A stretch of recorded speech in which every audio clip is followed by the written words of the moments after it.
ہم تو ابھی 2 سال ہوئے ہیں. آپ کے دور میں بھی کیسز بنے ہیں سر. جہانگیر ترین کے اوپر کیس بنا, وہ آپ کے پرانے ساتھی تھے یا ہیں, لیکن احتساب ان کے حوالے سے اتنا سلو کیوں ہے؟ ان کی جگہ اگر کوئی اپوزیشن کا لیڈر ہوتا تو آپ کا یہی رد عمل ہوتا یا وہ جیل میں ہوتا ابھی؟ میں ابھی اس کا آپ کو دونوں جواب دیتا ہوں. پہلی چیز تو یہ کہ یہ میڈیا کی ایک میرا بہت بڑا کمپلینٹ ہے. پہلے تو مجھے آزاد میڈیا ایک جمہوریت کا حسن ہوتا ہے, ایک معاشرے کا ایسٹ ہوتا ہے, بہت بڑا اثاثہ ہوتا ہے. تو مجھے تو کبھی آزاد میڈیا سے کوئی مسئلہ کبھی آیا ہے, نہ آ سکتا ہے, کیونکہ وہ ڈرتے وہ ہیں جنہوں نے چوری کرنی ہوتی ہے, وہ ہمیشہ آزاد میڈیا سے ڈرتے ہیں. اس لیے نواز شریف نے نجم سیٹھی کو 97-98 میں پکڑ کے اچھی طرح مار پڑوائی تھی جب اس نے اس کی کرپشن پہ آرٹیکل لکھا تھا, کیونکہ ان کو ڈر رہتا ہے نا, اس لیے وہ پیسے بھی دیتے ہیں, میڈیا کو ڈراتے بھی ہیں.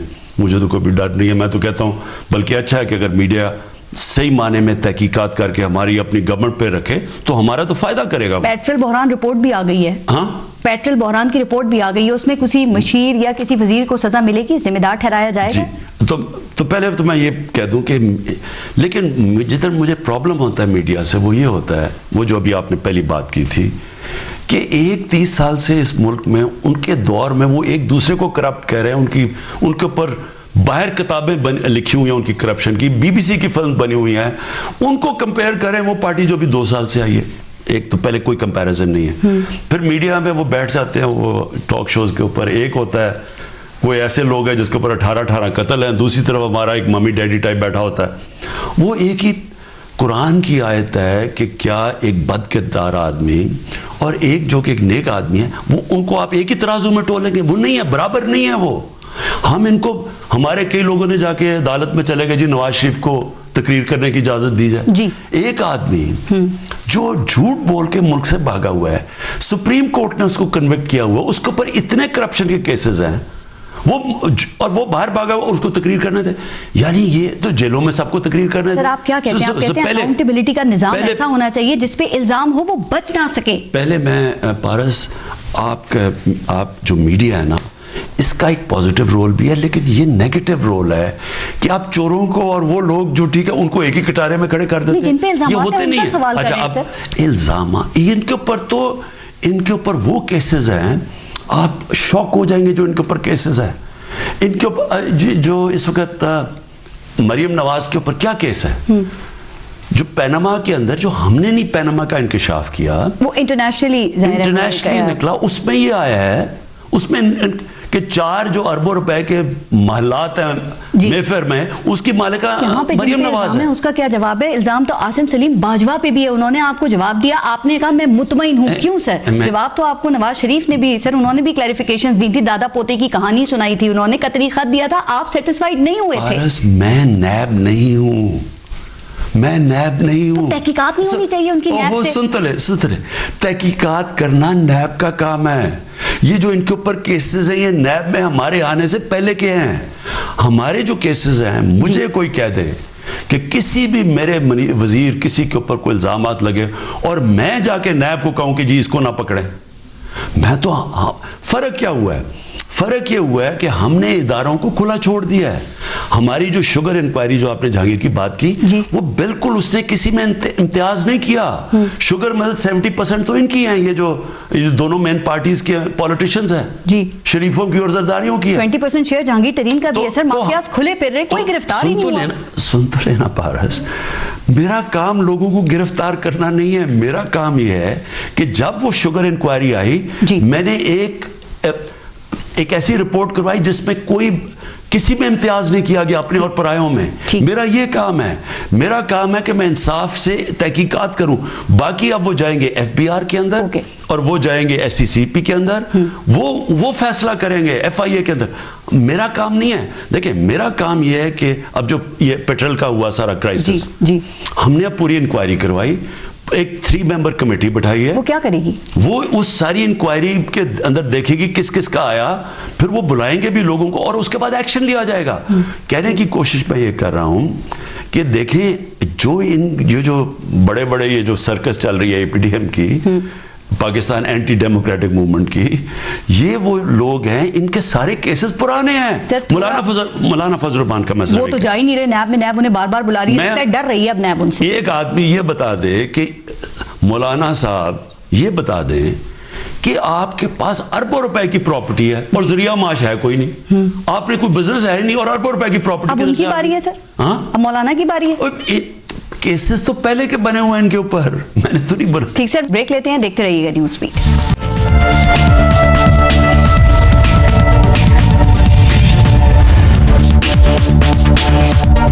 اس گورنمنٹ کی جو سب سے بڑی کام کہ بڑے بڑے چیلنجز پالیسی پہ آپ سے تھوڑی انشاءاللہ ایک عظیم قوم بنائیں گے.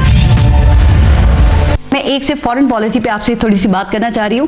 اس وقت آپ کے دور حکومت میں فورن پالیسی کے بڑے بڑے چیلنجز کیا ہیں؟ کیا یہ حقیقت ہے کہ سعودی عرب اور UAE کے ساتھ ہمارے اس وقت اچھے تعلقات نہیں ہیں؟ دیکھیں، سب سے پہلے تو ایک چیز یاد رکھنا کہ فورن پالیسی ڈیپینڈ کرتی ہے آپ کی کتنی تکڑی فورن پالیسی ہے، ڈیپینڈ کرتی ہے کہ آپ کے معاشی حالات کیسے. جی، اگر آپ کو بھیک مانگنی پڑے ہر جگہ جا کے کیونکہ آپ کے ملک کو لوٹ کے سارے باہر بڑے بڑے محل بن گئے ہیں اور ملک سے باہر پیسہ منی لانڈرنگ کر کے باہر لے گئے ہیں اور آپ کا خسارہ ہو گیا ہے جی، اور کسی نے توجہ نہیں دی کہ یہاں ایکسپورٹس اور امپورٹس میں کتنا بڑا، تو جب آپ کو باہر پیسے قرضے لینے پڑیں تو یہ یاد رکھیں کہ فورن پالیسی اس طرح کی نہیں ہوتی جو ایک آزاد ملک جو اپنے پیر پہ کھڑا ہوتا ہے. تو پہلے تو ہمیں دعا کرنی چاہیے، ہم اپنے ہمیں کسی کے سامنے ہاتھ پھیلانا. سر کوئی پریشر ہے اسرائیل کو ایکسیپٹ کرنے کا سعودی عرب کی طرف سے یا دیگر عرب ممالک کی طرف سے؟ چونکہ سعودی عرب نے ابھی UAE، مراکش اور عمان کو تو راضی کر لیا ہے، تو پاکستان پہ بھی پریشر تو ہوگا. میرے اوپر کسی قسم کا پریشر نہیں ہے، نہ ہے نہ کوئی ڈال سکتا ہے. وہ اس لیے نہیں ڈال سکتا کہ میں ایک تو قائد اعظم محمد علی جناح کی پالیسی پہ چل رہا ہوں. ہم کبھی اسرائیل کو ریکگنائز نہیں کر سکتے جب تک فلسطینیوں کو ان کے حقوق نہ ملے.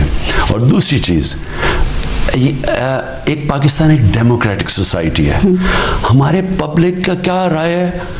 آپ کبھی بھی یہ پاکستان کی جو ایک ڈیموکریٹک سوسائٹی میں آپ ایکسیپٹ نہیں کر سکیں کیونکہ ساری قوم فلسطینیوں کے ساتھ کھڑی ہے، وہ چاہتی ہے کہ ان کے حقوق ملے، اس لیے میرے اوپر کوئی پریشر نہیں ہے. رائٹ سر، کیا ایک خبر یہ آ رہی ہے کہ کوئی گورنمنٹ کی کیبنٹ سے کوئی ملنے اسرائیل تل ابیب میں گیا ہے؟ ایسی کوئی بات ہے؟ کوئی ملاقات ہوئی ہے؟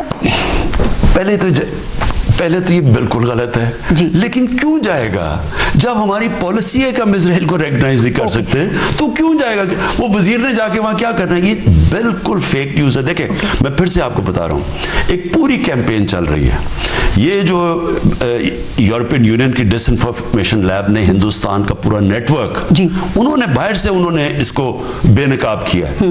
اس کے اندر ہمارے لوگ ملے ہوئے ہیں، اس کے اندر یہاں لوگ بیٹھے ہوئے ہیں جو فیڈ کر رہے ہیں. اس کے اندر ہمارا یہ جو افراتفری 2 سال سے تباہ ہو گیا ملک، کوئی اچھی چیز نہیں آتی، سارا برا ہی ہو گیا جی. کوئی نہیں بتا رہا کہ ملک کے اندر کیا کس طرح آج ہماری اکانومی ٹیک آف. اگر سٹاک ایکسچینج اوپر جا رہی ہے وہ کوئی آپ زبردستی تو نہیں لے جا سکتے، اس کا مطلب بزنس کو کانفیڈنس آ گیا ہے. وہ ساری برائی ہے.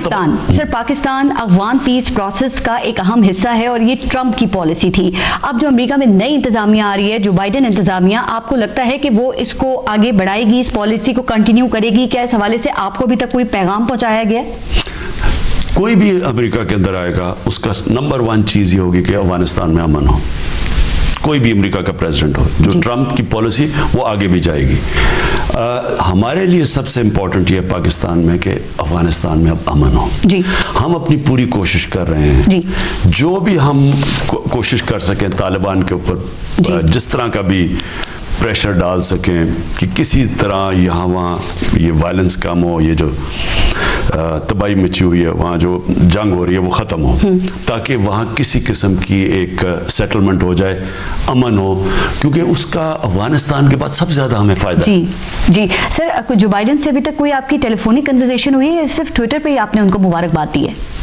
نہیں، کوئی ابھی میری ان سے بات نہیں ہوئی، ابھی تک نہیں ہوئی ہے. سر کشمیر کے حوالے سے آپ نے بڑا کمپرومائز کیا ہے، تو کیا کشمیر واقعی ہمارے ہاتھ سے نکل چکا ہے؟ پہلے مجھے یہ بتائیں، یہ کون بیوقوف ہے جو یہ بات کر رہا ہے؟ اپوزیشن کہہ رہی ہے سر. میں یہ کہہ رہا ہوں کہ یہ اپوزیشن یہ انہوں نے یہی کہنا ہے. وہ جب تک NRO نہیں ملنا جو بھی ہم نے کرنا ہے وہ غلط ہے. لیکن پہلے ایویڈنس دیکھ لینا. 50 سالوں کے بعد اگر کشمیر 3 دفعہ جی یونائٹڈ نیشن سیکیورٹی کاؤنسل میں ڈسکس ہوتا ہے تو کیسے وہ پیچھے چلا گیا؟ جب ان کی باری تھی نواز شریف کی، انہوں نے تو حریت لیڈر سے ملنے کو انکار کر دیا جب وہ گیا تھا وہاں۔ نریندر مودی ان کا سب سے اچھا دوست تھا، وہ آدمی جو پاکستان کی آرمی چیف کو بلا بھلا کہہ رہا ہے، فوج کو برا بھلا، ہمیں دہشت گرد کہہ رہا ہے، دنیا میں پاکستان کو آئسولیٹ کر رہا تھا، تب وہ نواز شریف اپنی شادیوں پہ بلا رہا ہے گھر پہ اس کو۔ آج پاکستان جدھر کھڑا ہے، آپ کوئی بھی کسی انڈیپینڈنٹ اینالسٹ سے پوچھ لیں، ہندوستان اور پاکستان کا جو انٹرنیشنل امیج ہے، ہمیشہ ہندوستان کا امیج اوپر تھا، پاکستان کا نیچے تھا۔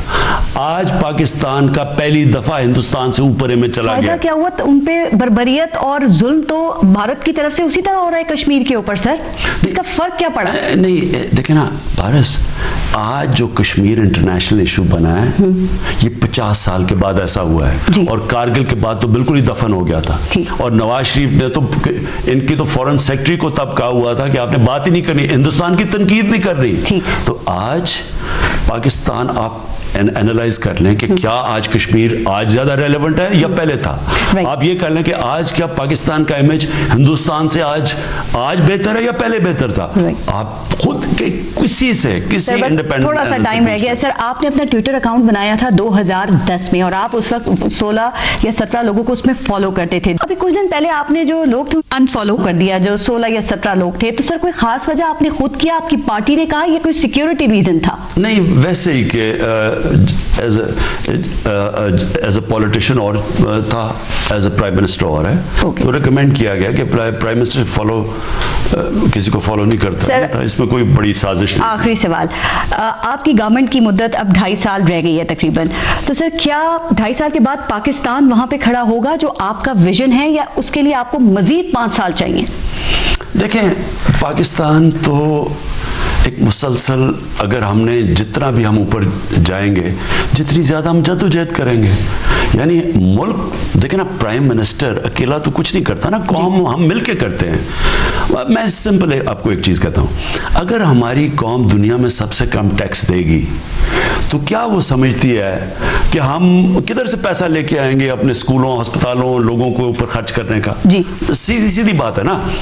تو میری کوشش یہ ہے کہ اپنے ملک کا مائنڈ سیٹ چینج کرو، ایک خوددار قوم بنے، اپنے پیر پہ کھڑے ہو، دنیا عزت کرے۔ دنیا جو قوم قرضوں پہ گزارا کرتی ہے اور بھیک مانگتی ہے، اس کی عزت نہیں کرتی۔ سو میری کوشش یہ ہے کہ پہلے تو اپنے لوگوں کو غربت سے نکالیں، اس ملک میں ویلتھ کریٹ کریں، انڈسٹریلائز کریں اس ملک کو، جو کہ ایک دفعہ تھا اور اب ہم پیچھے رہ گئے۔ لیکن سب سے بڑی بات یہ کہ ہم قوم ایک ملک کے فیصلہ کریں، مل کے فیصلہ کریں کہ ہم نے جس طرح ایسے گزارا نہیں کرنا، ہم نے اس طرح ہاتھ نہیں پھیلانے، ہم نے اپنے ملک کو پیر پہ کھڑے کرنے کے لیے ٹیکس دینے ہیں۔ آپ یہ سوچیں کہ 70% پاکستان کا ٹیکس، 70% صرف 3000 لوگ دیتے ہیں 22 کروڑ میں سے۔ 22 کروڑ لوگ میں اگر 30,000 لوگوں کو 70% ٹیکس دیتے ہیں، مجھے یہ بتائیں کہ باقی کیا کر رہے ہیں؟ اور باقیوں کو فکر نہیں ہے کہ اگر ہم نے ایک طرف سارے چاہتے ہیں عظیم قوم بنے، دوسری طرف ہم کہتے ہیں کہ ہم ٹیکس نہیں دیتے، اور پھر کہتے ہیں کہ قوم سڑکیں بھی ٹھیک ہو، گلیاں بھی ٹھیک ہو، اسکول بھی بنے۔ آپ کو پاکستان کی فکر ہے؟ کیا آپ سمجھتے ہیں جو باتیں آپ نے کی، اس کو امپلیمنٹ کرنے کے لیے مزید ٹائم چاہیے ہوگا اس ٹینیور کے علاوہ؟ دیکھیں، ٹائم تو وہ ہوگا 5 سال کے بعد لوگوں کو فیصلہ کریں گے، ایک ہی فیصلہ ہوگا کہ کیا ان کی زندگی بہتر ہوئی ہے یا نہیں ہوئی، کیا میں نے ان سے سچ بولے یا نہیں بولے، اس کے اوپر آگے فیصلہ ہوگا۔ 2023 میں اہم اچیومنٹس کیا ہوں گی 1 2 3 آپ کی گورنمنٹ کی؟ میری سب سے بڑی تو انشاءاللہ احساس پروگرام ہوگا، کہ لوگوں کو غربت سے نکالنے کا، اس میں اور یہ دنیا میں اکنالج ہوگا۔ آج میں پیشن کو ہی کر رہا ہوں، ہمارا احساس پروگرام دنیا میں ایک مثال بن جائے گی۔ جس طرح ہم نے کرونا کے دور جس طرح احساس نے جس طرح پیسے بانٹے، لوگوں کی مدد کی، وہ بھی مثال بنی ہوئی ہے، اس کے اوپر بھی مثال دیتے ہیں دنیا۔ سو نمبر 1 وہ ہوگا، نمبر 1 پاکستان، نمبر 2 پاکستان کو انڈسٹریلائز کروا کے اپنی ایکسپورٹس بڑھانی ہے۔ جب تک ہم اپنی ایکسپورٹس نہیں بڑھائیں گے، 20 دفعہ جا چکا ہے پاکستان IMF کے پاس, کیونکہ ہمارا وہ خسارہ ہو جاتا ہے کرنٹ اکاؤنٹ کا. تو ایکسپورٹس کے اوپر سب سے زیادہ اور انڈسٹری کے اوپر, جس سے روزگار ملے گا. اور پھر جو تیسری چیز ہے, لانگ ٹرم پروجیکٹس پاکستان کے, باشا ڈیم, ممن ڈیم, 2 بڑے شہر, 2 نئے ماڈرن سٹیز, یہ بڑے بڑے پروجیکٹس ہیں, یہ میگا پروجیکٹس ہیں. اور اس کے ساتھ ساتھ جو سب سے امپورٹنٹ ہے, اپنے آنے والی نسلوں کے لیے اپنے ماحولیات ٹھیک کرنا ہے, انوائرمنٹ, درخت اگانے, صفائی کرنی, دریاؤں کی, ہوا کی. آخر میں یوتھ کو کوئی پیغام دیں گے؟ آپ ان کے رول ماڈل ہیں, پاکستان میں یوتھ کی اکثریت آپ کو اپنا ہیرو سمجھتی ہے, آپ انہیں کوئی پیغام دیں گے؟ جی, میں اپنے یوتھ کو یہ پیغام دوں گا کہ یہ جو ایک مولانا رومی کا ایک بڑا اچھا ایک کہات ہے کہ جب اللہ نے آپ کو پر دیے تو چونٹیوں کی طرح زمین پہ کیوں چلتے ہو. ہم جو بھی چاہیں ہم بن سکتے ہیں, بڑی سوچ چاہیے ہوتی ہے, خودداری چاہیے ہوتی ہے. اور جو میرا آخری پیغام ہے یہ کہ ہم نماز میں اللہ سے ایک ہی چیز مانگتے ہیں کہ اللہ مجھے ان کے راستے پہ لگا جن کو نعمتیں بخشی, ان کے نہیں جو تباہی کے راستے پہ چلے گئے. جو نعمتیں بخشی کا راستہ ہے نا, وہ عظمت کا راستہ ہے, وہ ہے نبی صلی اللہ علیہ وسلم کی ان کا راستہ, کیونکہ وہ اللہ کے حبیب تھے, سب سے عظیم انسان دنیا کی تاریخ میں نہ کوئی آ سکتا ہے نہ کبھی آیا.